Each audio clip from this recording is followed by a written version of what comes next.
زندگی میں دکھ اور سکھ ان کا چولی دامن کا ساتھ ہے. دکھ بھی ہے، سکھ بھی ہے. سردی کے ساتھ گرمی بھی ہے، گرمی کے ساتھ سختی بھی ہے. ان مع العسر یسرا ان مع العسر یسرا، یسر کے ساتھ عسر ہے، عسر کے ساتھ یسر ہے. لیکن انسان نفسیاتی طور پر متاثر جو ہوتا ہے زیادہ، وہ تکلیف سے ہوتا ہے، دکھ سے ہوتا ہے. خوشی آتی ہے تو وہ ایسے گزر جاتی ہے، اس کا وقت کا بھی پتہ نہیں چلتا، گزرتے ہوئے بڑی تیزی کے ساتھ وقت گزر جاتا ہے. لیکن غم کا معاملہ ہو جائے تو ایک ایک لحظہ جو ہے وہ بڑا کٹھن ہو جاتا ہے، بڑی مشکل سے گزرتا ہے. تو انسان کے احساسات پر زیادہ جو اثر آتا ہے وہ دکھ کا آتا ہے. بعض فلسفے دنیا میں ایسے ہیں کہ جنہوں نے اس دکھ، خاص طور پر جو حساس انسان اس کو محسوس کرتا ہے، اس کے اعتبار سے یہ کہا ہے کہ دنیاوی زندگی نرا دکھ ہی دکھ ہے. آپ کو معلوم ہے کہ تعداد انسانوں کی بہت بڑی تعداد ہے جو بدھ مت کی پیروکار ہے. اور بدھ مت کا کلمہ طیبہ یہ ہے، یعنی یہ ان کا اصل الاصول ہے، جیسے ہمارے دین کا اصل الاصول ہے لا الہ الا اللہ محمد رسول اللہ، کلمہ طیبہ. ان کا جو کلمہ طیبہ ہے وہ یہ سروم دکھم، سب دکھ ہی دکھ ہے، سب مصیبت ہی مصیبت ہے. انسانی زندگی جو ہے وہ تو صرف دکھوں سے اور تکلیفوں سے عبارت ہے. اسی کو غالب نے بھی کہا ہے، آپ نے یہ شعر بھی غالب کا میں نے بہت سے دروس میں سنا ہوگا کہ قید حیات و بند غم اصل میں دونوں ایک ہیں. یہ قید حیات ہے، ابھی آپ حدیث سن رہے تھے، دنیا سجن المومن. مومن کے لیے یہ دنیا کی زندگی جو ہے جیل خانہ ہے، یہ قید ہے، قید حیات. جیسے جیل میں آدمی اپنی مرضی سے نہیں جاتا، بھیجا جاتا ہے، اپنی مرضی سے نہیں نکلتا بلکہ نکالا جاتا ہے.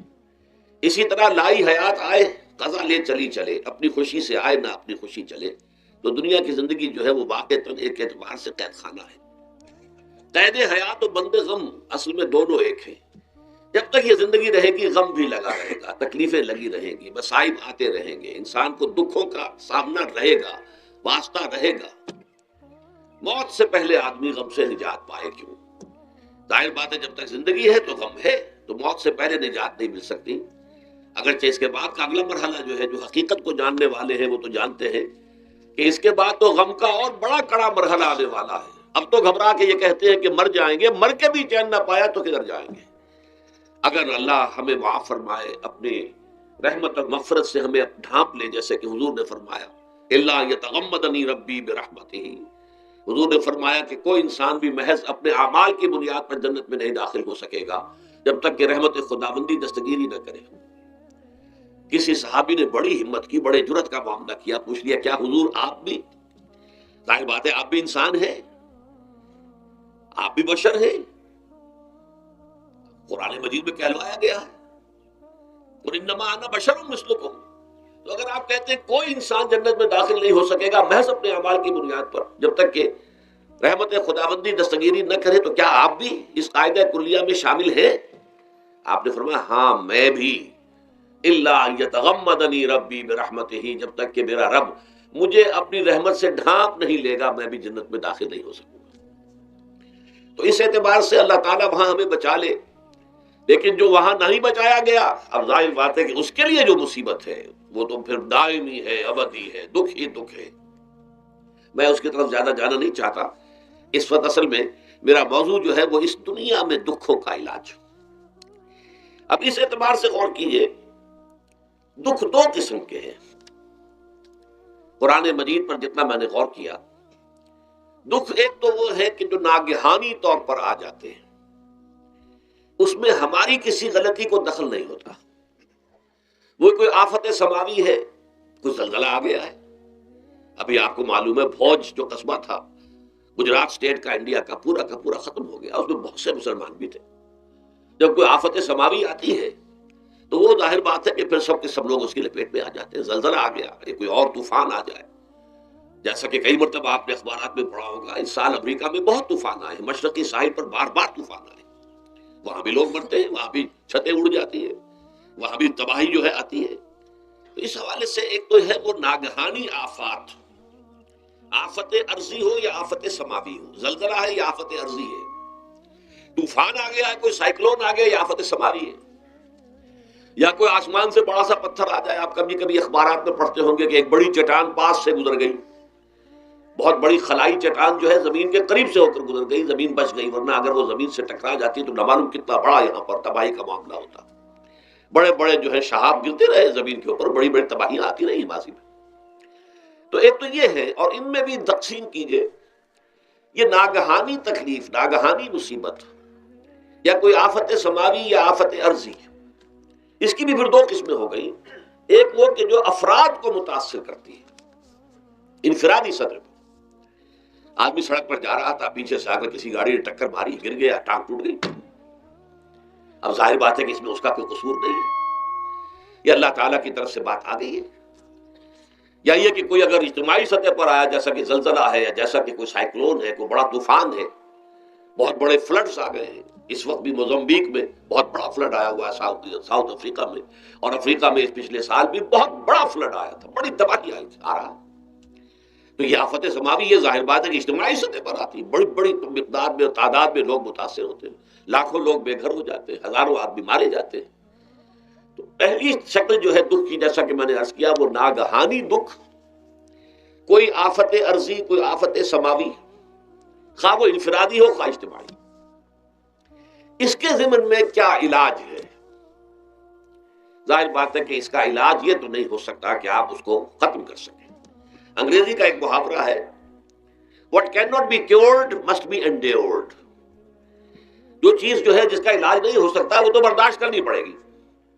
بعض بیماریاں بھی ایسی ہیں، ڈائبٹیز ہو گئی ہے، شوگر کا مرض ہو گیا، ڈاکٹر آپ کو بتائے گا کہ بھائی اب یہ مرض جائے گا نہیں، اب آپ کو اس مرض کے ساتھ ہی اپنے آپ کو ایڈجسٹ کر کے اپنی غذا وغیرہ اس کے مطابق طے کر لیجیے، ورنہ یہ کہ یہ نہ سمجھیے کہ یہ مرض چلا جائے گا۔ تو what cannot be cured must be endured۔ لہذا ان آفت سماوی و ارضی، چاہے وہ انفرادی سطح پر متاثر کرتی ہوں انسانوں کو، اور چاہے اجتماعی سطح پر، اس کا تو علاج ایک ہی ہے۔ عربی میں بھی ایک محاورہ یہ ہے کہ کسی نے پوچھا تھا کہ بچھو کے کاٹے کا کیا علاج ہے؟ البکاء الی الصباح، رات کو اگر کاٹا ہے کسی بچھو نے تو روتے رہو صبح تک، یہ علاج ہے، اس کا اور کوئی علاج ہے ہی نہیں۔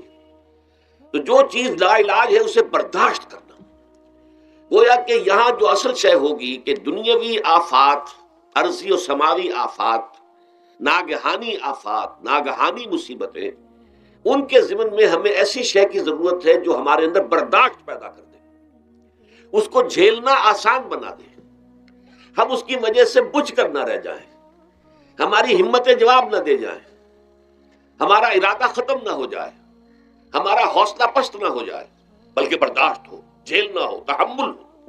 ابھی بٹر صاحب کہہ رہے تھے اللہ تعالیٰ ذرا سا متحمل ہے، میں نے کہا یہ بہت غلط بات کہہ رہے، اللہ بہت متحمل ہے۔ وہ ذرا سا تو یوں سمجھیے کہ ان کے کہنے کے انداز میں یہ بات آ گئی، ذرا سا رحیم بھی ہے، نہیں وہ بہت رحیم ہے، بہت متحمل ہے، بہت حلیم ہے۔ لیکن یہ کہ ہمیں یہ جو آفات سماویہ اور ارضیاں ہیں جو ہمارے اوپر آ جاتی ہیں اللہ کی طرف سے، ان کے ضمن میں ذہنی ایک ایٹیچیوڈ پیدا ہو جائے، سوچ کا ایک خاص رخ بن جائے، انسان کے احساسات ایک خاص طرز پر ڈھل جائیں، تو پھر ان کو برداشت کرنا آسان ہو جاتا ہے۔ اور وہ کیا ہے؟ وہ ہمارے ایمان کا لازمی تقاضا ہے۔ ایمان ہمیں یہ بتاتا ہے کہ کوئی مصیبت اس زمین میں آتی ہے نہ تمہاری جانوں پر آتی ہے بغیر اذن رب۔ جو کچھ آ رہا ہے اللہ تعالیٰ کے فیصلے سے آیا ہے، یہ کوئی اندھا بہرا مادہ نہیں ہے، یہ کوئی اندھا بھینسا نہیں ہے کہ اس نے آ کے آپ کو ٹکر مار دی ہے، نہیں، یہ تو سمیع و بصیر، علیم و خبیر اللہ، اور حکیم اور قدیر اللہ کا فیصلہ ہے۔ لہذا یہ من جانب اللہ ہے، اس کو تم سمجھو یہ اللہ تعالیٰ کی طرف سے ہے۔ اور جب اللہ کی طرف سے ہے تو سورہ آل عمران میں فرمایا بیدہ الخیر، اس کے ہاتھ میں تو خیر ہی خیر ہے۔ یعنی بظاہر تمہیں محسوس ہوتا بھی ہو کہ یہ میرے لیے تکلیف دہ بات آ گئی ہے، تو اس کو یوں سمجھو کہ اس کا نتیجہ جو میرے حق میں نکلے گا وہ خیر ہوگا۔ فوری طور پر تو تکلیف ہے، مجھے اچھی نہیں لگ رہی، ناگوار ہے، لیکن نتیجہ اس کا خیر نکلے گا۔ جیسے بچہ بیمار ہے، ماں اسے دوا پینے پر مجبور کر رہی، کڑوی دوا ہے، وہ تو سمجھتا ہے مجھ پر بڑا ظلم ہو رہا ہے، یا آپ لے گئے اسے ڈاکٹر کے یہاں ٹیکا لگوایا ہے، وہ تو چیخ رہا ہے، رو رہا ہے، لیکن آپ کو معلوم ہے، کاش اسے بھی معلوم ہو جائے کہ یہ میرے خیر کے لیے، میرے بھلے کے لیے، اگر اسے یہ معلوم اور محسوس ہو جائے تو اس کی تکلیف اس کے اندر بہت کمی آ جائے گی، وہ سہار لے گا اس کو، وہ برداشت کرے گا۔ اس حوالے سے اس کا جو ہمارے دین میں اس کا نام ہے، اس ذہنی کیفیت کا، ان احساسات کا، اسے اب کہتے ہیں تسلیم و رضا۔ جو کچھ آ رہا ہے اللہ کی طرف سے آ رہا ہے، لہذا سر تسلیم خم ہے، اے اللہ ہم قبول کرتے ہیں، رضا، ہر حال میں تیری رضا پر راضی ہیں، جو تیرا فیصلہ ہے ہمیں بسر و چشم قبول ہے، تسلیم و رضا۔ ہم بھی تسلیم کی خو ڈالیں گے، بے نیازی تیری عادت ہی صحیح، اللہ تو بے نیاز ہے، لیکن اے اللہ تو ہمارے لیے جو بھی تکلیف کا تو نے فیصلہ کیا، ہم تسلیم کی خو ڈالیں گے، عادت پیدا کر لیں گے اپنے اندر کہ ہر ساقی ماریخ عین الطاف است، کہ میرا ساقی میرے پیالے میں جو کچھ ڈال دے یہ اس کا لطف و کرم ہے۔ یہ مقام رضا ہے، یہ ایمان کا ایک ایسا تقاضا ہے کہ جس کو ہم کہیں گے ایمان کی حلاوت، ایمان کی مٹھاس۔ اگر آپ کا منہ کڑوا ہو جائے تو آپ چینی کھاتے ہیں تاکہ منہ کا ذائقہ ٹھیک ہو جائے۔ اگر تکالیف کی وجہ سے، دکھ کی وجہ سے آپ کے احساسات کے اندر کوئی خرابی پیدا ہو رہی ہے، یہ جو مقام رضا ہے یہ اس کے لیے قند ہے، یہ اس کے لیے چینی ہے، یہ اس کے لیے شہد ہے، یہ اس کی تلخی کو زائل کر دینے والی شے ہے کہ اللہ تیری رضا پر راضی، راضی برضا رب۔ اب اس کے ضمن میں سمجھیے، یہ تو اصولی بات میں نے آپ کو بتا دی، اس کی تین کیفیات ہو سکتی ہیں، کیوں اللہ کی طرف سے یہ چیزیں آتی ہیں۔ سب سے پہلی شے ہے، اب وہ جو آیات میں نے سنائی تھی وہ سن لیجیے پہلے ترجمہ۔ سورہ تغابن میں فرمایا ما صاب من مصیبت الا باذن اللہ، دیکھو کوئی مصیبت تم پر نہیں آ سکتی، نہیں آتی مگر اللہ کے اذن سے۔ ومن یؤمن باللہ، اور جو شخص اللہ پر ایمان رکھتا ہو، یہد قلبہ، اللہ اس کے دل کو ہدایت دے دیتا ہے، اس کے دل کو سکون عطا کر دیتا ہے، وہ راضی برضائے رب ہو جاتا ہے، اس میں شکوہ نہیں رہتا، اس میں شکایت نہیں ہوتی، اس میں تلخی نہیں ہوتی، کیوں ہو گیا، کیسے ہو گیا، کیوں ہو گیا، نہیں ہونا چاہیے، نہیں نہیں نہیں۔ یہ سارا جو پیچ آدمی کھاتا رہتا ہے نا اندر ہی اندر، وہ جو پیچ کھا رہا ہے، یہ سب پیچ سے نجات نہیں گئی۔ برو کشید سے پیچا کہ ہست بود مرا، کہ اقدہا کے مقام رضا کشود مرا۔ یہ پیچ کھانا جو ہے، پیچا کے ہست بود، اس سے اللہ تعالیٰ نے مجھے نجات دے دی ہے مقام رضا کے ذریعے سے۔ کتنے بڑے بڑے عقدے میرے حل ہو گئے اس مقام رضا سے، کہ اقدہا کہ مقام رضا کشود میرا، میرے تو بہت سے عقدے اس سے حل ہو گئے۔ اس حوالے سے ایک موٹی بات تو یہ ہو گئی، لیکن اب اس کو تین حصوں میں تقسیم کیجئے۔ پہلی بات یہ کہ یہ اللہ کی طرف سے آزمائش کے طور پر آتے ہیں۔ آزمائش، میرا بندہ اس پر صبر کرتا ہے یا نہیں، یا میرے خلاف بکواس کرنے پر آمادہ ہو جاتا ہے۔ اللہ تو ایسا ہے، اللہ نے تو ہم پر کبھی کرم کیا ہی نہیں ہے، اللہ تو ظالم، معاذ اللہ معاذ اللہ معاذ اللہ۔ کہیں ایسا تو نہیں، میرا بندہ جو ہے تکلیف کو جھیلتا ہے میری وجہ سے، یہ سمجھ کے کہ اللہ کی طرف سے آئی۔ یہ صبر جو ہے یہ بہت بڑی کامیابی ہے اگر انسان کو حاصل ہو جائے، اور اس صبر کے نتیجے میں دو اور باتیں پیدا ہوتی ہیں۔ یہ مضامین علیحدہ علیحدہ دروس کے اندر آتے رہے ہیں، لیکن آج ایک نئے عنوان کے تحت جمع ہو کر آ رہے ہیں۔ پہلی بات یہ ہوتی ہے کہ یہ امتحان کا نتیجہ کیا نکلتا ہے کہ آپ نے ایک امتحان پاس کیا تو آپ کے اگلے درجے میں ترقی ہو جاتی ہے۔ 5ویں کا امتحان پاس کر لیا نا تو 6ٹھی میں جائیں گے، اب 6ٹھی کا امتحان پاس کریں گے تو 7ویں میں جائیں گے، 7ویں کا پاس کریں گے تو 8ویں میں۔ درجہ بدرجہ انسان کی دینی، ایمانی اور روحانی ترقی کا ذریعہ یہ آزمائش بنتی ہے۔ جتنا اس میں صبر ہوگا، جتنا اس میں تسلیم و رضا جو ہے آپ حاصل کرتے جائیں گے تو آپ کے درجے بلند ہوتے چلے جائیں گے۔ آپ کا امتحان کڑے سے کڑا آئے گا، بڑے سے بڑا آئے گا، مشکل سے مشکل تر آئے گا۔ ایک وقت میں ایم اے کا امتحان بھی آپ کو دینا ہوگا، ایک وقت ہو سکتا ہے پی ایچ ڈی کے لیے تھیسس آپ لکھیں، پھر اس کے اوپر جو ہے ٹیم بیٹھی ہوئی اور آپ سے وہ بحث کرے، جرا کرے آپ سے، وہ بھی کرنا ہوگا۔ لیکن یہ کہ اگر پرائمری ہی میں فیل ہو گئے تو اس کا سوال ہی پیدا نہیں ہوتا کہ کبھی آپ ایم اے کا یا پی ایچ ڈی کا تھیسس بھی لکھیں۔ اور اسی کو دوسرے انداز میں کہا گیا ہے قرآن مجید میں، وَلِيُبْلِيَ الْمُؤْمِنِينَ مِنْهُ بَلَاءً حَسَنًا۔ اصل میں ابلا کہتے ہیں، بلا یبلو جو ہے عربی زبان میں آتا ہے آزمانا۔ خلق الموت والحیات لیبلوکم ایکم احسن عملا، یہی معنی ابتلا کے، ابتلا یبتلی آزمانا۔ ابلا یبلی جو آتا ہے باب افعال سے، اس میں آتا ہے کسی کو کسی تکلیف میں ڈال کر اس کو نکھارنا، کہ اس کا جوہر نکھر جائے، اس کے اندر جو خیر ہے وہ اور چمک جائے، لوگوں کو بھی معلوم ہو جائے کہ یہ شخص اس مقام کا اہل ہے، اس کے اندر یہ صلاحیت ہے، اس میں یہ قوت موجود ہے۔ تو یہ گویا کہ اہل ایمان کی صلاحیتوں کو نکھارنے کے لیے اور ان کے درجات کی ترقی کے لیے بھی اللہ تعالیٰ دنیا کے اندر یہ مصیبتیں اور امتحانات جو ہیں آزمائش کے حوالے سے افراد پر بھی اجتماعی طور پر بھی لاتا ہے۔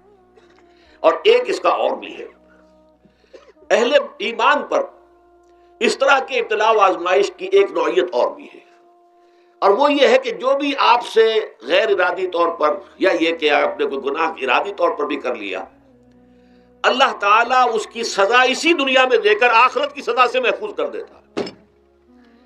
گویا کہ اس سے بڑا خیر کیا ہوگا؟ یہاں کی سزا کیا ہے؟ جھیل لیا آپ نے، بخار آ گیا، ٹانگ ٹوٹ گئی، چلیے 3 مہینے آپ بستر پر پڑے رہے نا، اور کیا ہوا؟ کچھ نہیں۔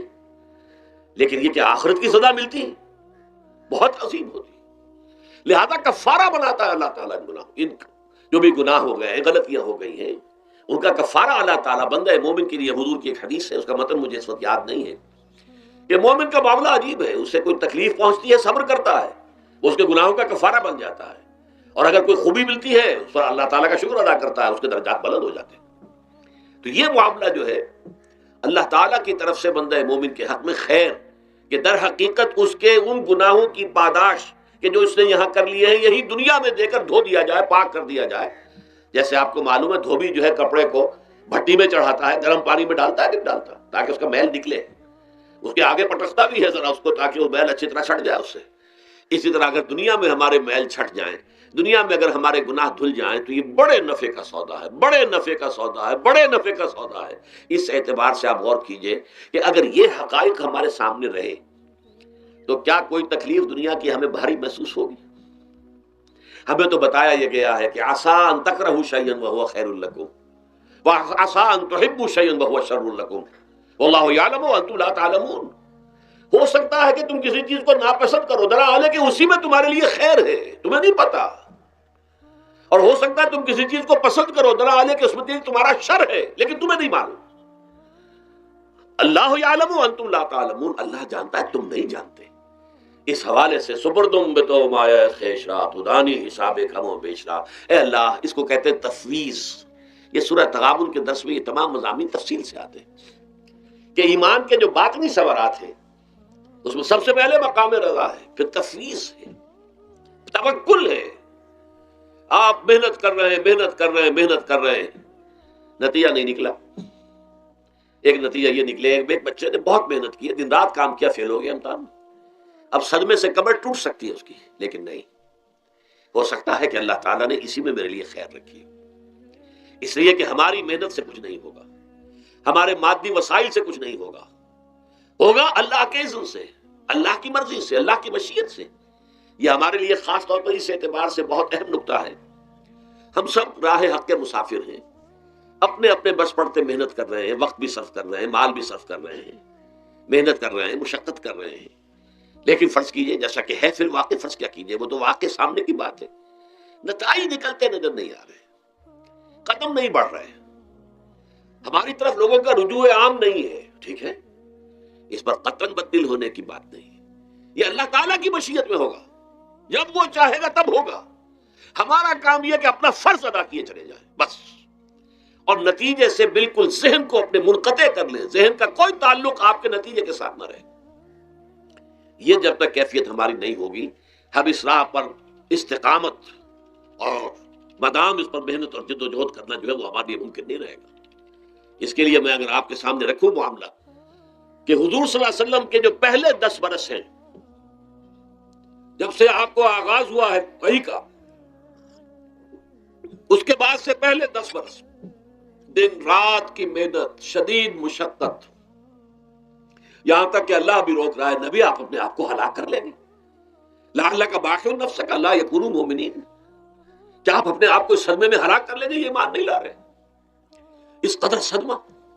لیکن اس کے ساتھ یہ ہے کہ یہ نہیں ہے کہ نتیجہ نہیں نکل رہا تو کام چھوڑ کے بیٹھ جائے، نہیں، معاذ اللہ، معاذ اللہ، نتیجہ نہ نکلے تو حضرت نوح علیہ السلام کی عمر بھی اگر حضور کی ہوتی 950 برس بھی حضور دعوت دیتے تھے، آپ کا کام تھا، آپ کا فرض تھا۔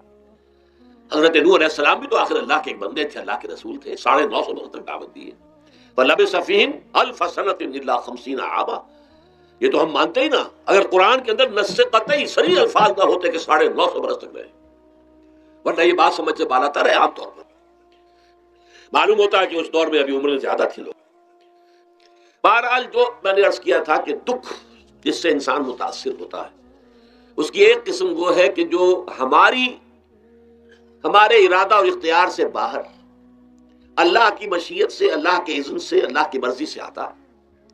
اس کے لیے ہمارا کام صرف برداشت ہے۔ جو شے بھی ہمیں برداشت کی صلاحیت عطا کر دے وہی اس کا علاج ہے۔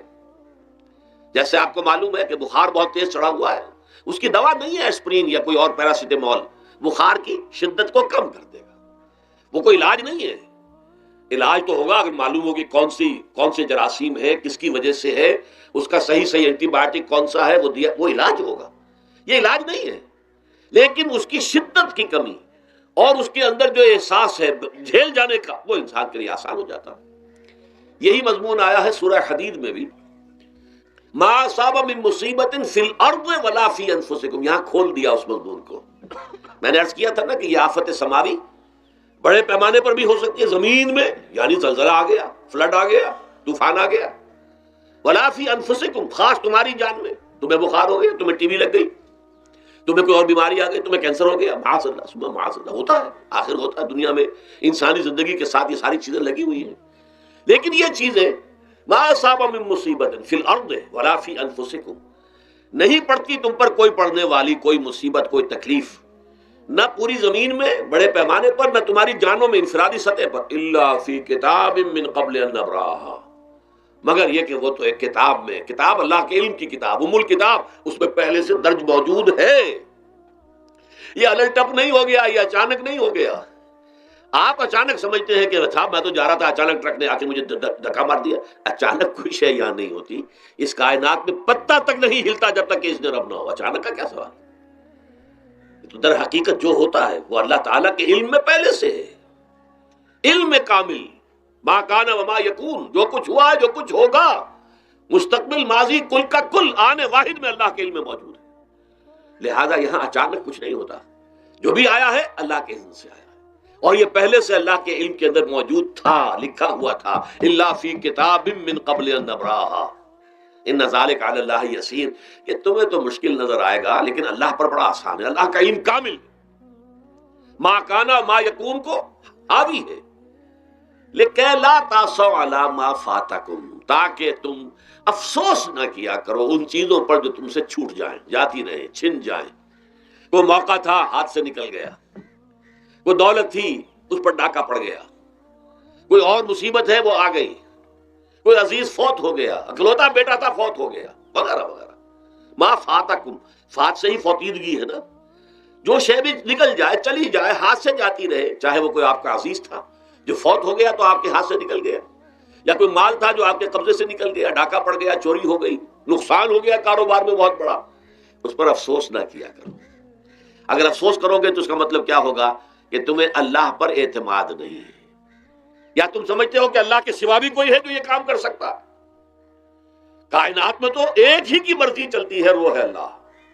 لہذا اگرچہ وہ کسی کے ذریعے سے تکلیف آپ کو پہنچی ہے، کسی نے آپ کو پتھر مارا ہے، وہ پتھر ہو سکتا ہے آپ کو نہ لگتا، لگ گیا ہے تو اللہ کے فیصلے سے لگا ہے، اس کا باپ بھی نہیں پتھر مار سکتا آپ کو اگر اللہ کا اذن نہ ہو۔ لہذا آپ پتھر مارنے والے کو بھی مجرم سمجھیے، ٹھیک ہے، اس سے بھی قصاص لینے کا آپ کو حق ہے، لیکن یہ جان لیجئے کہ جو آیا ہے پتھر وہ اذن رب سے آیا ہے۔ اب ظاہر بات ہے کہ اگر یہ کیفیت ہوگی تو غصہ اتنا نہیں ہوگا اس شخص پر کہ جس نے یہ کام کیا ہے، بلکہ ہو سکتا ہے آدمی مسکرا کے رہ جائے، جیسے کہ وہ میں واقعہ سناتا رہا ہوں اپنے دروس میں کہ ایک درویش مرش آدمی جا رہا تھا، جو رب کرے سو ہو، جو رب کرے سو ہو، جو رب کرے سو ہو۔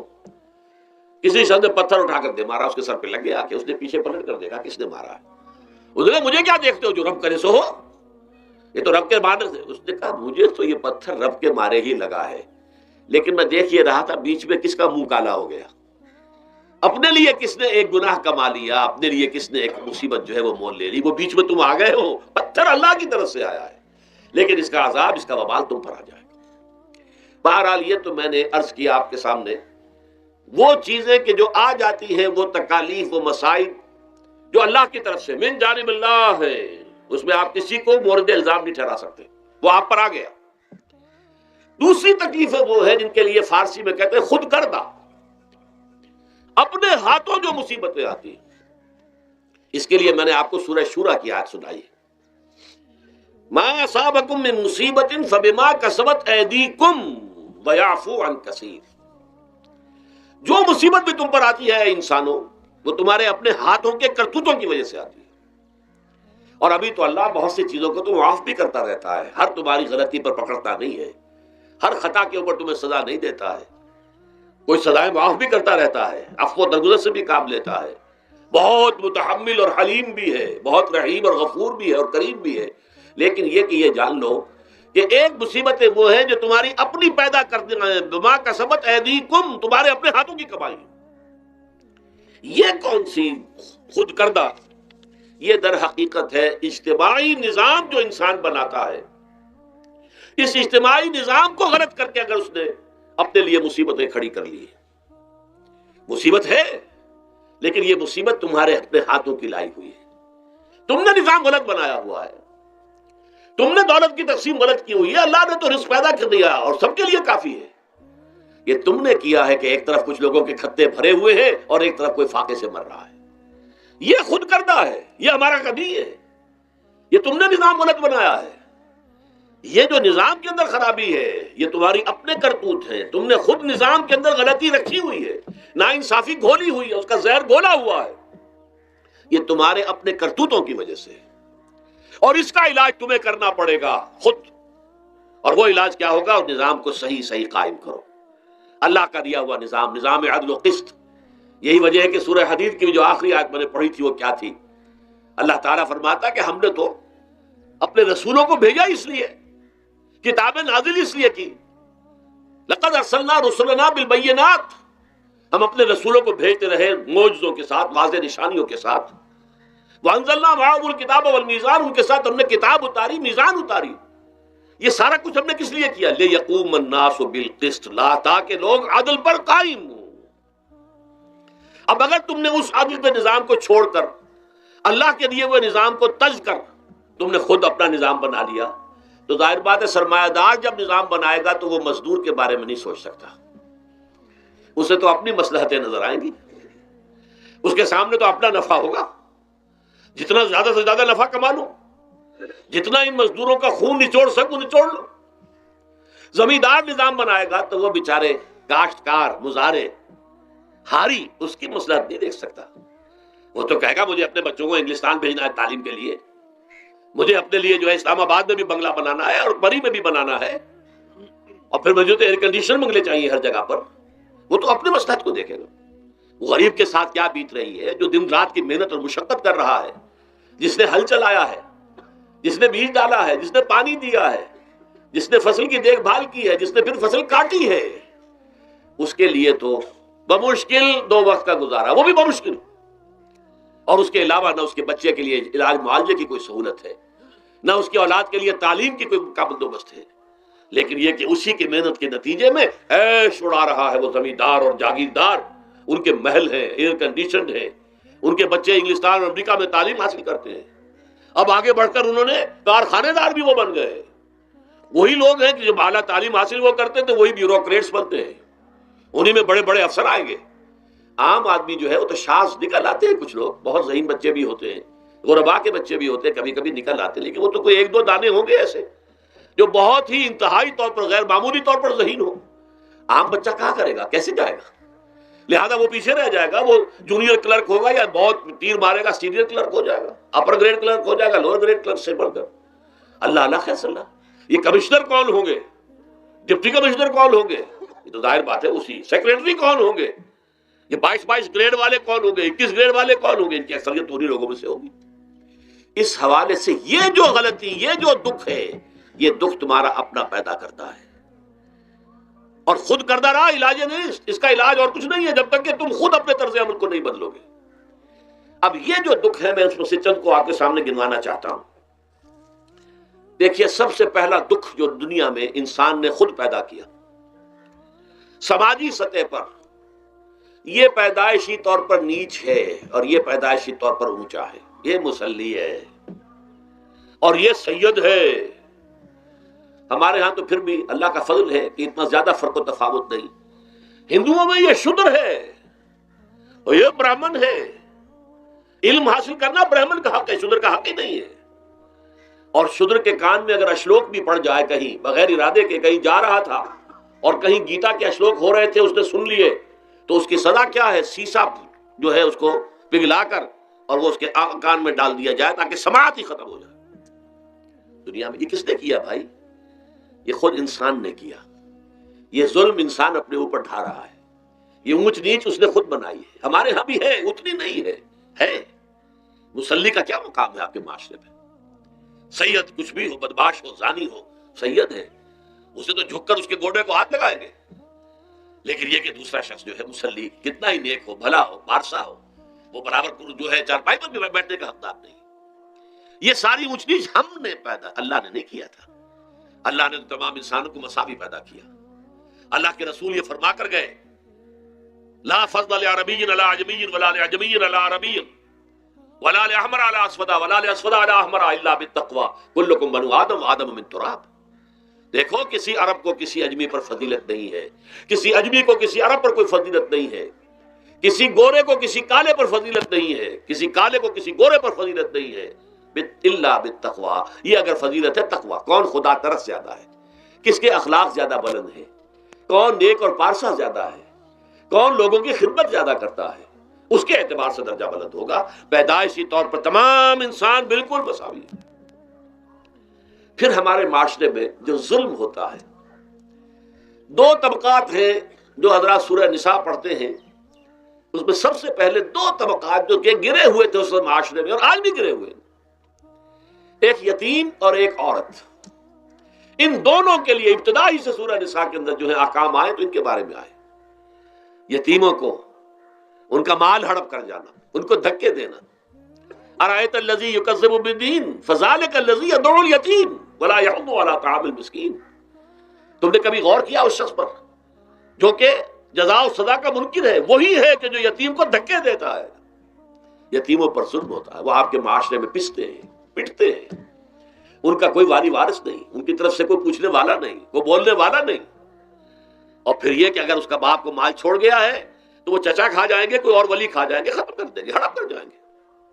جس پر قرآن مجید کہتا ہے کہ ان الذین یاکلون اموال الیتامی ظلما انما یاکلون فی بطونہم نارا۔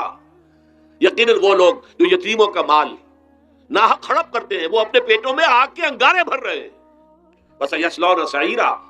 اور یہاں تو دنیا میں جو آگ کے انگارے ہیں وہ محسوس نہیں ہو رہے، آخرت میں ایک طرف وہ آگ کے انگارے ظاہر ہو جائیں گے جو اندر سے جلائیں گے، اور ایک طرف جہنم کی آگ باہر سے جلائے گی۔ یہ دو طرفہ جلن جو ہے ان کو برداشت کرنی پڑے گی۔ ظاہر بات ہے یہ ہمارا اپنا کیا ہوا ہے، یہ اللہ کی طرف سے نہیں ہے، یہ ہم نے نظام غلط بنایا ہے، ہم نے اتوار اپنے برے کر لیے۔ اور دوسرا طبقہ خواتین کا، عورتوں کا۔ سب سے بڑا ظلم اس معاشرے میں کیا ہے؟ جو بچپن ہی سے احساسات کے اوپر ایک بوجھ بن جاتا ہے بچیوں کے، کہ بیٹے کو افضل سمجھتے ہیں، بیٹی کو جو ہے گھٹیا سمجھتے ہیں۔ اس قدر ناانصافی، اس قدر ناانصافی۔ اسی باپ کے نطفے سے بیٹا بھی ہے اور بیٹی بھی ہے، اسی ماں کے رحم میں بیٹے نے بھی پرورش پائی ہے، بیٹی نے بھی پرورش۔ بعضکم من بعض، قرآن کہتا ہے تم سب ایک دوسرے میں سے ہو، کوئی فضل نہیں، کوئی گھٹیا نہیں۔ اللہ تعالیٰ نے، اللہ کے نبی نے کسی بیٹے کی پرورش پر کوئی اجر و ثواب نہیں بتایا۔ ہاں، 2 یا 3 بیٹیوں کو پال پوس کر، تہذیب سکھا کر، پھر ان کی شادی کر کے ان کے گھروں میں پہنچا دیا، جنت کی ضمانت اللہ تعالیٰ دے رہا ہے۔ اور سب سے بڑی بات یہ کہ سب سے زیادہ محبوب انسان حبیب اللہ محمد ہے صلی اللہ علیہ وسلم، اور محمد کو اللہ نے بیٹے نہیں دیے، دیے بھی تو لے لیے، بیٹیاں دی، 4 بیٹیاں دی۔ اور کتنی محبت کرتے تھے محمد صلی اللہ علیہ وسلم کی بیٹیوں سے، خاص طور پر حضرت فاطمہ سے، وہ تو آپ سیرت میں پڑھیے کتنی محبت، کس قدر محبت۔ سب سے چھوٹی تھی شاید اس لیے۔ بہرحال پہلی بات تو یہ کہ بچپن ہی سے وہ دعویٰ پڑھنا شروع ہو جاتا ہے بچیوں کے ذہنوں پر کہ ہم کو گھٹیا ہیں، ہمارے بھائی بڑھیا ہیں، ہمارے والدین جو ہیں ان سے زیادہ محبت کرتے ہیں، ہم سے نہیں کرتے۔ پھر شادی میں اکثر و بیشتر لڑکیوں کی مرضی کا کوئی خیال نہیں کیا جاتا۔ یہ ظلم ہے جو ہم کر رہے ہیں۔ لڑکی کی مرضی کے بغیر، اس کے اذن کے بغیر، اس کی اجازت کے بغیر کوئی شادی نہیں ہو سکتی۔ زبردستی وہ بھیڑ بکریاں نہیں ہے کہ جس کے ہاتھ چاہا آپ نے بیچ دیا، معاذ اللہ ثم معاذ اللہ ثم معاذ اللہ۔ یہ ضرور ہے کنواری بیٹی ہے تو اس سے صرف آپ نے پوچھا اور وہ خاموش رہی، بس یہ بھی کافی ہے۔ البتہ یہ کہ اگر کوئی سیبہ ہے جس نے پہلے نکاح ہو گیا تھا، بیوہ ہو گئی، یا پہلے شادی تھی ایک خلا لے لی، طلاق لے لی یا طلاق ہو گئی، اس کو تو کہنا پڑے گا کہ ہاں مجھے کوئی اعتراض نہیں ہے اگر میری فلاں شخص سے شادی کر دی جائے، اس کے بغیر نکاح ہو نہیں سکتا۔ پھر ان سب کے اوپر سب سے بڑا ظلم، یہ تو اللہ تعالیٰ آپ کو توفیق دے تو دوسرا رکوع سورہ نساء کا پڑھیں، کتنی تاکید کے ساتھ احکام آئے ہیں وراثت کے۔ وراثت مما قل منہ او کثر، چاہے زیادہ مال کسی نے چھوڑا ہو چاہے تھوڑا سا چھوڑا ہو، لیکن وراثت کے احکام جو ہے ان کو نافذ کرنا ہوگا۔ نصیبا مفروضا، یہ اللہ کی طرف سے حصے ہیں جو مقرر کر دیے گئے ہیں۔ لیکن ہمارے معاشرے میں کون ہے جو بیٹیوں کو دینے کو تیار ہو اور بہنوں کو دینے کو تیار ہو؟ مجھے تو حیرت ہوئی تھی، مالا کنڈ میں آپ کو معلوم ہوگا ایک دفعہ بڑی تحریک چلی تھی شریعت کے نفاذ کی۔ مولوی صوفی محمد صاحب بڑے نیک آدمی ہیں، بہت، اس میں کوئی شک نہیں، 80,000 کا مجمع لے کر جلوس لے کر وہ چل پڑے تھے اسلام آباد کی طرف۔ جیسے ابھی اکرم آوان صاحب نے دھمکی دی تھی کہ 3 لاکھ میرے پاس ہیں، لیکن وہ 3 لاکھ میں سے وہ تو ان کے ہاں جمع جو ہوئے مشکل 5 سے 6,000 آدمی جمع ہوا تھا کل، لیکن یہ تو 80,000 کو مالا کنڈ سے دے کر اور دریا اٹک تک تو پہنچ گیا تھا اللہ کا بندہ، 80,000 کا قافلہ وہاں روکا گیا۔ لیکن ان سے بھی جب میں نے جا کر بات کی کہ مولانا شریعت آپ نافذ کروانا چاہتے ہیں، لیکن کیا آپ بچیوں کو بھی وراثت کا حق دینے کو تیار ہیں؟ کیا نہیں، یہ تو رواج کا معاملہ ہے۔ میں نے کہا لا حول ولا قوت الا باللہ، اگر یہ رواج کا معاملہ ہے تو باقی چیزیں بھی رواج کی ہیں، پھر شریعت بدل چکی ہے، اب شریعت کا رواج نہیں رہا، ساری شریعت چھوڑ دیجیے آپ۔ لیکن ان کی نیکی کی بات ہے یہ کہ پہلے توجہ کبھی ان کی ادھر نہیں ہوئی، لیکن میری یہ بات جو ہے ان کو لگ گئی ان کے دل کو۔ اگلی مرتبہ جب ان سے ملنے گیا تو ان کہا کہ اب میں نے بیعت لینی شروع کی ہے لوگوں سے کہ وہ اپنی بیٹیوں کو بھی حق دیں گے، وراثت کے اندر تقسیم کر کے دیں گے حصہ۔ لیکن یہ کہ اس وقت تک انہوں نے کہا تھا، ابھی کل 28 آدمیوں نے بیعت کی ہے، وہ 80,000 سے بیعت یہ لینی آسان کام نہیں ہے۔ 80,000 کو جوش دلا کر شریعت کے نام پر لا کر ٹکرا دینا یہ آسان کام ہے، لیکن 80,000 سے یہ بیعت لینا کہ پورے شریعت پر عمل کریں گے، یہ بہت مشکل ہے۔ یہی تو وجہ ہے ہمارا قافلہ اگر سست گام ہے تو کیوں ہے؟ ہم یہ کہتے ہیں کہ پہلے میدان میں آنے سے پہلے اپنی ذات پر، اپنے گھر میں دین نافذ کرو، پھر باہر نکلو، اپنی معاش اور اپنی معاشرت پر اسلامی شریعت نافذ کرو، پھر باہر آ کر اسلام کا نعرہ لگانے کا تمہیں حق پہنچتا ہے، ورنہ نہیں۔ اگر تمہاری اپنی ذات پر دین نافذ نہیں، چہرے پر 12 بجے ہوئے ہو، اللہ تعالیٰ کے نبی کی سنت کا کہیں آثار دور دور تک نظر نہ آ رہے ہو، روزانہ پھاوڑا چلا رہا ہو آدمی نبی کی سنت کے اوپر شیو کر رہا ہو، اور پھر وہ کہے میں اسلام چاہتا ہوں، بھائی اللہ کے بندے پہلے ذرا یہ کمی پوری کر لے۔ اور اگر تیرے کاروبار میں کوئی حرام شے ہے، تیری معاش میں کوئی حرام شے ہے، کوئی سودی معاملہ کیا، ختم کر اس کو اللہ کے بندے، بینک کی سروس کر رہا ہے چھوڑ اس کو، اگر یہ کام کر لو۔ بے پردگی اختیار کی ہوئی ہے، اللہ نے تو پردہ سکھایا ہے، اللہ کے نبی نے پردہ سکھایا ہے، شریعت اسلامی نے پردہ رکھا ہے، مردوں اور عورتوں کا اختلاط پسند نہیں ہے، اس پر عمل کرو، پھر آنا میدان میں، پھر دوسروں کی غلطی جو ہے بتانا اس کو کہ یہ تم غلط کر رہے ہو، مشرف تم یہ کر رہے ہو غلط کر رہے ہو، فلاں تم یہ کر رہے ہو غلط کر رہے ہو، نواز شریف تم یہ کر رہے ہو غلط کر رہے ہو۔ لیکن یہ ہے کہ اس سے پہلے اپنے اوپر، اسی لیے میں نے آپ کو بتا دیا وہ واقعہ کہ انہوں نے بتایا، بعد میں اور بھی آگے ہوں گے انشاءاللہ، مجھے امید ہے، لیکن جب میں ملا تھا تو انہوں نے کہا تھا ابھی صرف 28 آدمیوں نے بیٹھ کی۔ بہرحال عورتوں کا ایک حق ہے جو حضور نے بیان فرمایا اور قرآن مجید نے بیان کیا، عاشروہن بالمعروف، عورت کا اکرام ہو، بیٹی کی حیثیت سے بھی، بہن کی حیثیت سے بھی، بیوی کی حیثیت سے بھی، اور ماں کی حیثیت سے تو سمجھو کہ جنت جو ہے وہ ماں کے قدموں تلے ہے۔ الجنت تحت اقدام الامہات، فرمان ہے محمد رسول اللہ صلی اللہ علیہ وسلم کا۔ لہذا اکرام، عورت کا اکرام، عورت کی عزت، بیٹی کی حیثیت سے بھی، بہن کی حیثیت سے بھی، بیوی کی حیثیت سے بھی، اور ماں کی حیثیت سے بھی۔ عاشروہن بالمعروف، اپنی بیویوں کے ساتھ رہو بڑے طریقے پر، نیک طریقے پر، اچھے طریقے پر۔ حضور نے یہاں تک فرمایا خیارکم خیارکم لأہلیکم وانا خیرکم لأہلی۔ دیکھو مسلمانوں، اے میرے صحابیوں، تم میں سے بہتر لوگ وہ ہیں جو اپنے گھر والوں کے حق میں بہتر ہیں، نرمی کرتے ہیں۔ عورت کے بارے میں یہ بھی فرمایا، ایک مرتبہ سواری تیز دوڑا رہے تھے جو بھی اونٹ کو لے کے جانے والے تھے، جبکہ ہودج میں کچھ خواتین سوار تھیں۔ حضور نے فرمایا دیکھو نہ، یہ نگینے ہیں جو سوار ہیں، ان کو زیادہ دھکے نہ لگواؤ تیز تیز اونٹ چلا کر، ان کے ساتھ نرمی ہو، ان کے ساتھ نیکی کی جائے، ان کے احساسات کا خیال رکھا جائے، ان کے ساتھ زیادتی نہ ہو، مار پیٹ کا کیا سوال، معاذ اللہ ثم معاذ اللہ۔ ان کے ساتھ جو ہے عاشرہن بالمعروف، بھلے طریقے پر گزارا کرو۔ یہاں تک فرمایا ہو سکتا ہے کہ کسی وجہ سے تمہاری بیوی جو ہے تمہاری نگاہوں سے گر جائے، اب آپ کے دل میں اتنی محبت نہیں رہی، لیکن اللہ فرماتا ہے دیکھو ہو سکتا ہے کہ اس میں کوئی پہلو ایسا ہو، تلاش کرو کوئی پہلو ایسا ہو بہتری کا کہ جس کی وجہ سے تلاش کر کے اس کو اپنی نگاہوں میں مرکوز کر لو، تاکہ اس کے تمہارے دل میں اس کے لیے محبت دوبارہ اثر نہ ہو، اس پہلو کی وجہ سے جو تمہاری نگاہ سے اوجھل تھا۔ وہ اچھائی اس میں ہے، سیرت کی اچھائی ہے، صورت بہت اچھی نہیں ہے، اللہ نے سیرت اچھی دے دی ہے، جو کچھ دیا، جو اچھائی ہے، جو بھلائی ہے، اس کو تلاش کرو اور نگاہ کو وہاں پر جماؤ تاکہ تم ان کے ساتھ اچھا سلوک کر سکو۔ اس سے آگے آئیے، معاشی میدان ہے سب سے زیادہ سخت اور سب سے زیادہ کٹھن اور سب سے زیادہ ظالمانہ نظام۔ اس میں سب سے بڑا ظلم جو ہمارے پاکستان میں ہے وہ یہ زمینداری، غیر حاضر زمینداری اور یہ جاگیرداری۔ محنت کرے کسان مزدور ہاری، عیش کرے جاگیردار زمیندار، یہ اس سے بڑا ظلم کوئی نہیں ہو سکتا۔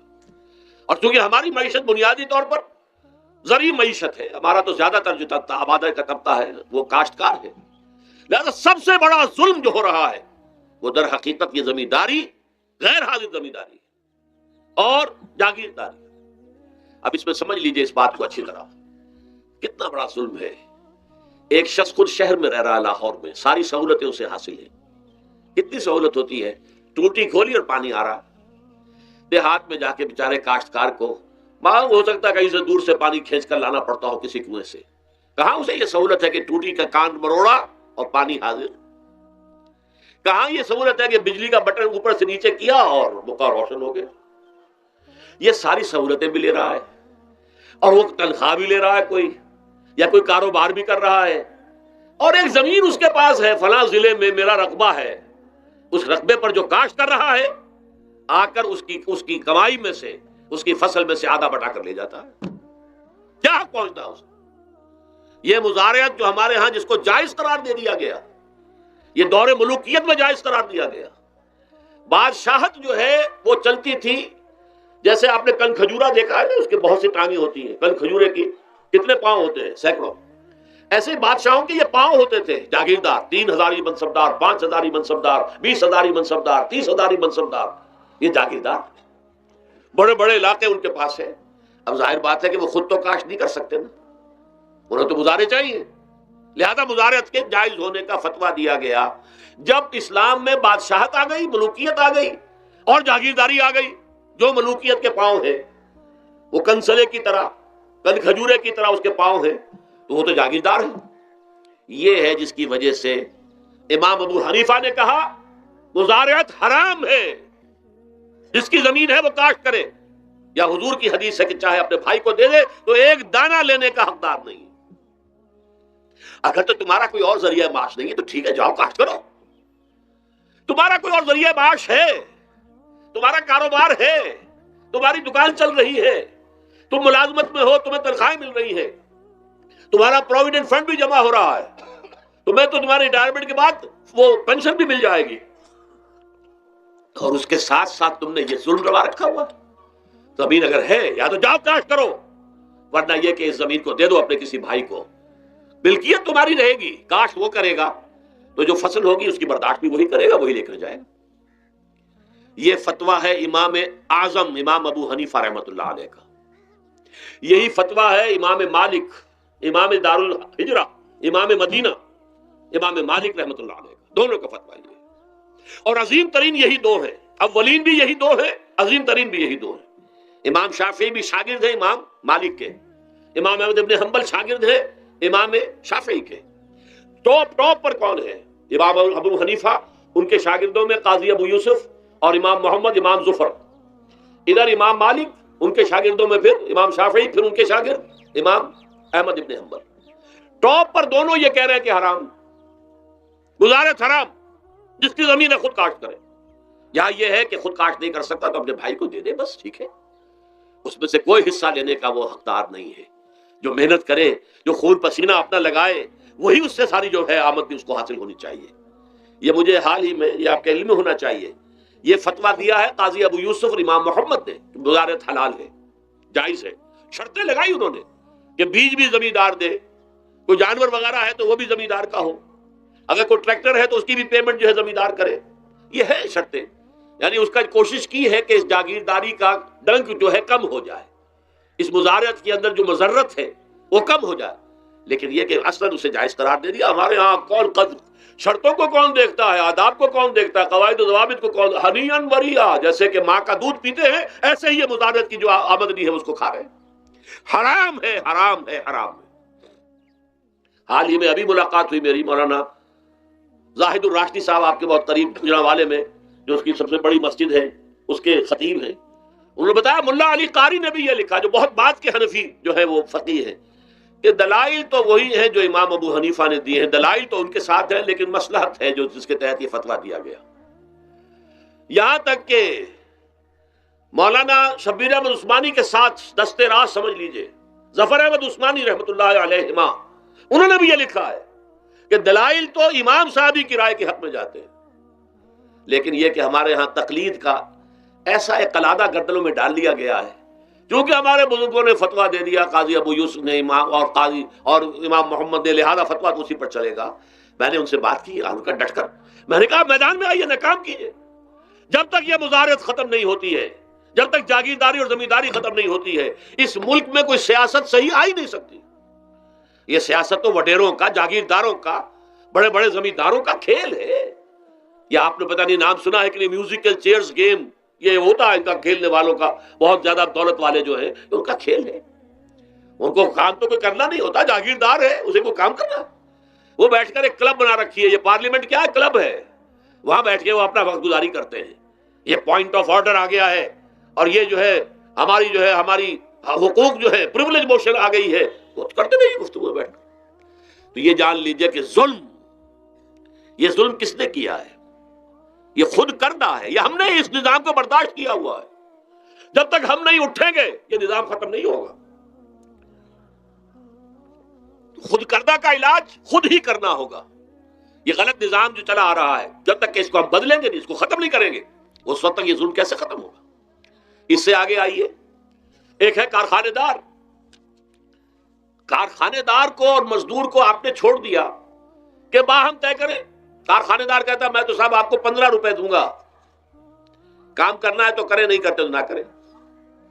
آپ نے زیادہ سے زیادہ یہ کیا کہ نہیں یہ ویج بہت کم ہے، آپ نے ایک یونین بنا لی، کچھ ہڑتال کر دی۔ اچھا ہڑتال کر دی، 10 دن کی ہڑتال کے بعد غریب مزدور کا تو بچہ ہو سکتا ہے بھوکا مرنے لگے، کارخانے دار کی صحت پہ کوئی اثر پڑے گا؟ اس میں لاکھوں ہیں، کروڑوں ہیں، اس کی صحت پر کوئی اثر نہیں پڑتا۔ لہذا یہ ظلم ہے۔ اس ظلم کا علاج کیا ہے؟ اگر یہ ضمانت ریاست کی طرف سے ہو، حکومت کی طرف سے، کہ اگر تمہیں تمہاری مناسب مزدوری نہیں ملتی مت کرو کام، لیکن تمہارے بچے کو بھوکا ہم نہیں مرنے دیں گے، تمہیں سبسسٹنس الاؤنس دیں گے، ان امپلائمنٹ الاؤنس دیں گے، ہم زکوٰۃ کا نظام قائم کریں گے جس کے تحت کے انڈر رائٹ کر دیں گے، طے کر دیں گے، لکھ دیں گے کہ ہر شہری کی بنیادی ضروریات کی کفالت ریاست کے ذمے ہے۔ اب اگر ایسا ہے تو ایک آدمی پاؤں جما کر بات کرے گا نا کارخانے دار کے ساتھ، ایک امپلائی جو ہے امپلائر سے بات کرے گا پاؤں جما کر، جناب آپ مجھے تنخواہ کم دے رہے ہیں میں کام نہیں کروں گا۔ لیکن اب کیا ہے، جناب آپ مجھے تنخواہ کم دے رہے ہیں میں کام نہیں کروں گا، مالک کہتا ہے جاؤ دفعہ ہو جاؤ، پھر وہ کیا کہتا ہے اچھا جی میں اسی تنخواہ پہ کام کروں گا، اس کا تو کوئی فائدہ، اسی کی جائے کہاں وہ؟ مارکیٹ میں تو سرمایہ داروں کا گٹھ جوڑ ہے، انہوں نے کارٹلز بنا رکھے ہیں، وہ تو ظاہر بات ہے کہ وہ ویج نہیں بڑھائیں گے، الا یہ کہ مزدور کی پوزیشن ایسی ہو کہ وہ بھی ڈٹ کر کھڑا ہو جائے۔ اور وہ ڈٹ کر کھڑا کب ہوگا؟ جب اس کو ضمانت ملی ہوئی ہو ریاست کی طرف سے، حکومت کی طرف سے، کہ اگر تمہارے پاس جاب نہیں ہوگا، کام نہیں ہوگا، تمہارے پاس کوئی مزدوری نہیں ہوگی تو تمہیں اتنا وظیفہ تو ہر مہینے ملتا رہے گا جس سے تم اور تمہارے اہل و عیال جو ہے وہ کم سے کم زندہ رہ سکو، پھر کھڑے ہو کر بات کر سکتا ہے مزدور، پھر صحیح جو ہے ان کے درمیان معاہدہ ہوگا تو وہ منصفانہ ہوگا، عادلانہ ہوگا۔ جب تک یہ نہیں ہے، اور یہ نظام کیسے ہوگا جب تک کہ زکوٰۃ کا نظام قائم نہ کیا جائے۔ اب زکوٰۃ کا بھی ایک نظام تو وہ تھا جو بدنام کرنے کے لیے زکوٰۃ کو ضیاء الحق صاحب نے نافذ کیا، وہ تو بدنامی ہے، وہ تو سود کا کمیشن ہے، کہ سود میں آپ کو اگر 6% ملتا تھا تو 2.5% انہوں نے کاٹ لیا، 4.5-3.5% آپ کو دے دیا، تو سود میں سے حصہ لے لیا ہے نا۔ سود کو حرام کریں اور زکوٰۃ پورے مال پر، سارے تجارتی اموال پر مال زکوٰۃ لیں۔ آپ کی دکان میں جناب 10 لاکھ کا مال پڑا ہوا ہے، 2.5% کے حساب سے دے دیجئے، کتنا من اکاؤنٹ آپ کر لیجئے گا۔ کوئی ایک ہے اسٹاکسٹ، آپ کے گودام میں اتنا اسٹاک پڑا ہوا ہے، اتنی مالیت کا 2.5% دیجئے۔ تمہاری اتنی بھیڑیں بکریاں ہیں، اتنی بھیڑیں اتنی بکریاں نکال دو، جب تک کہ تمام اموال میں سے زکوٰۃ نہ لیجیے۔ یہ کیا کہ بینک کے اندر جو جمع ہے اس پر سے زکوٰۃ کاٹ لی، انا للہ و انا الیہ راجعون، نام اس کا زکوٰۃ رکھا ہے، اور خیرات کا ایک نظام بنا دیا۔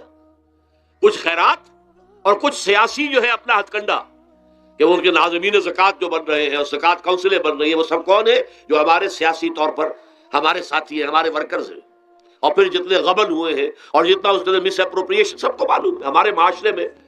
آخر اگر حکومت کے جتنے محاصل ہیں وہ غبن ہوتے ہیں تو زکوٰۃ کا کیوں نہیں غبن ہوگا؟ زکوٰۃ کو آسمان سے اتری ہے، بلکہ زکوٰۃ میں سے غبن کرنا تو آسان ہے، اس لیے کہ سود میں سے کاٹا ہوا ہے، اس میں تو انسان جو ہے وہ برا بھی محسوس نہیں کرے گا کہ یہ تو سود ہے، لعنت ہے، اگر اس کو میں نے کچھ ہضم کر لیا تو کیا ہو گیا۔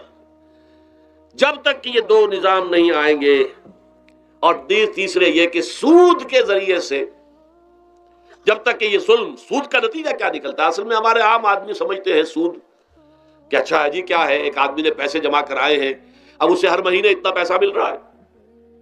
عام آدمی بھی ہمارے ہاں یہ جو پٹھانوں والا سود ہے، یہ جو سود خور گاؤں میں بیٹھے ہوئے ہیں، جو بہت بڑی شرح کے اوپر سود دیتے ہیں اور خون چوس جاتے ہیں لوگوں کا، اور ان کے کسی طریقے سے قرضے ختم، ان کو تو سبھی برا کہتے ہیں۔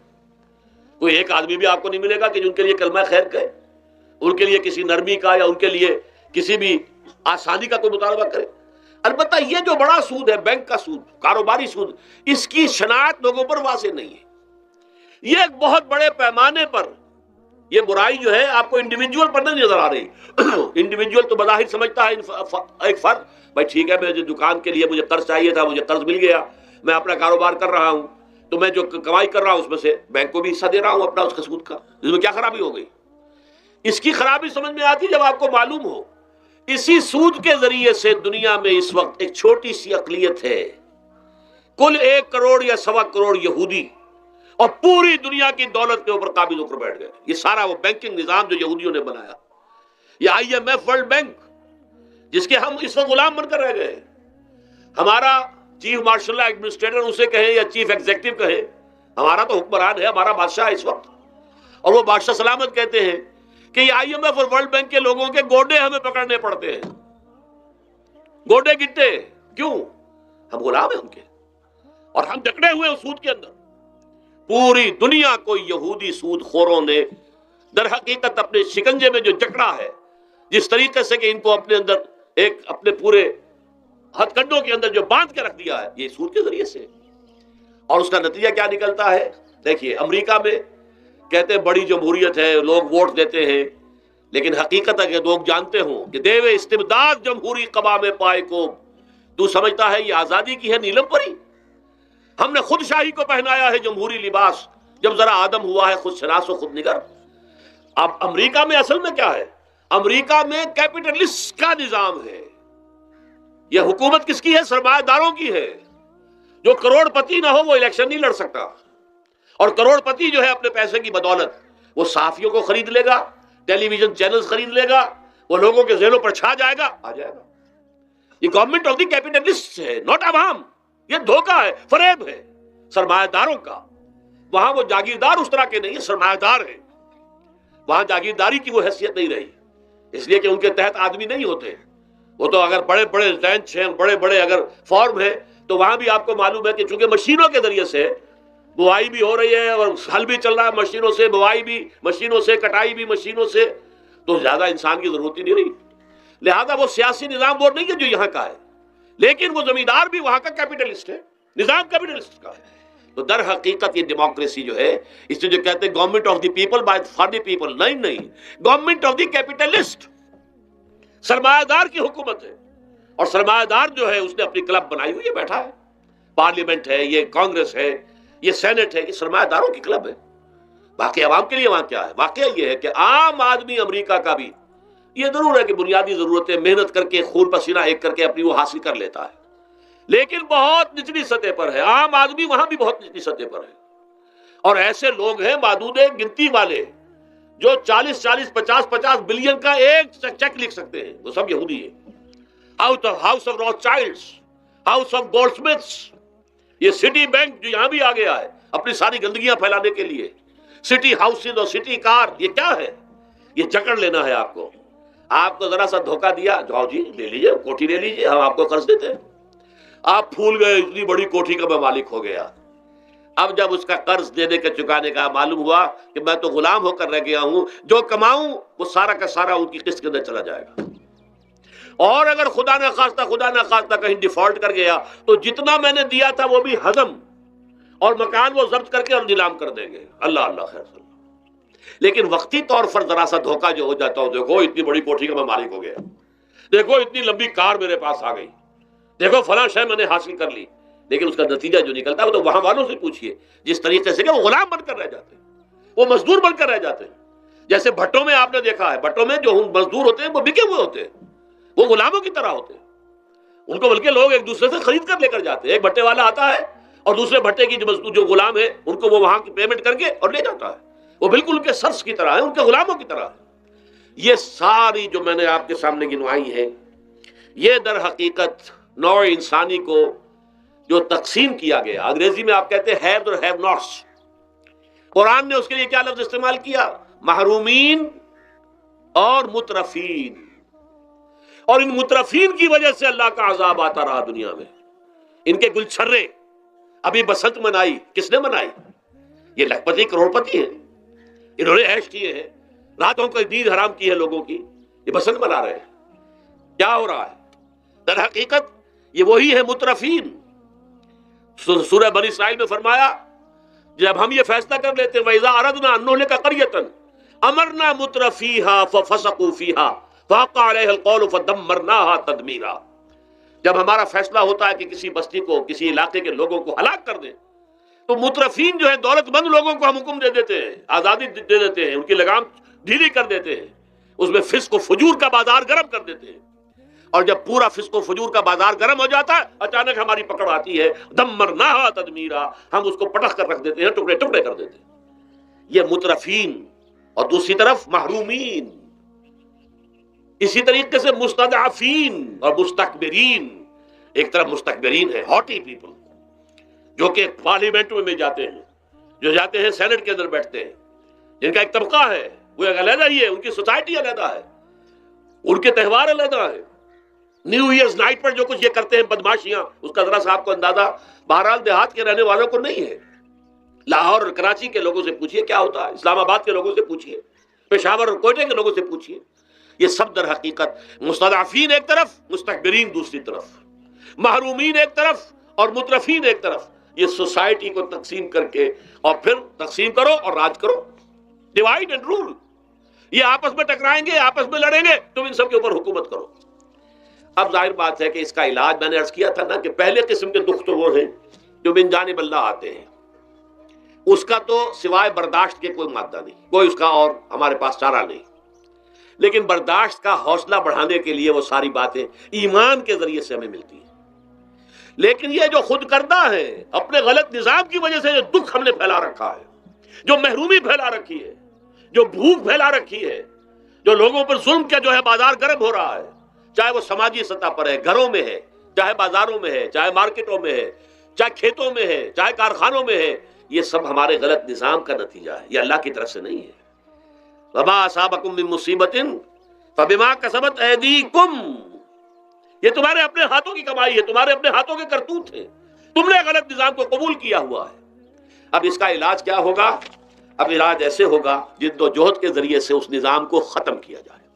اس لیے کہ یہ تو میں نے آپ کے سامنے بیماری کا بیان کر دیا ہے، علاج کیا ہے انشاءاللہ اس کے بارے میں گفتگو جو ہے وہ پرسوں ہوگی 11 بجے دن.